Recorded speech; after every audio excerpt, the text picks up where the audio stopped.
সেটা জাতীয় অর্থনৈতিক পরিষদের নির্বাহী কমিটি একনেকে শেষ হচ্ছে অন্তর্বর্তী সরকারের দায়িত্ব।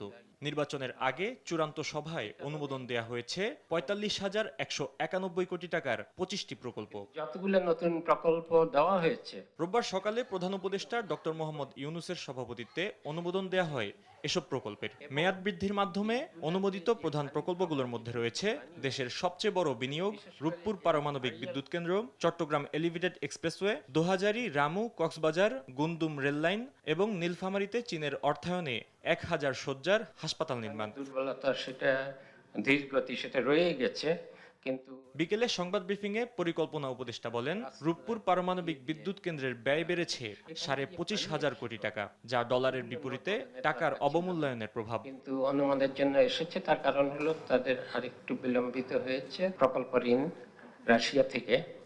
সেটা টাকার অঙ্কে অনেক বড় মনে হচ্ছে বেড়েছে, কিন্তু ডলারের অঙ্কে এটা একদমই আগে যা ছিল তাই আছে।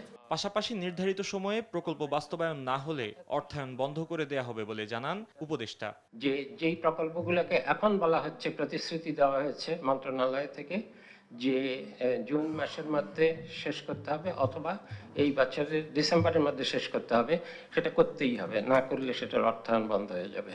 যে প্রকল্পগুলো শেষ পর্যায়ে তা শেষ করতে না পারাটা সরকারের ব্যর্থতা বলেও মন্তব্য করেন পরিকল্পনা উপদেষ্টা। যে কারণে প্রকল্প বাস্তবায়নের গতি ধীর, সেই কারণেই প্রকল্প শেষও করতে পারে। ফাহিম ইউসুফ, দেশ টিভি, ঢাকা।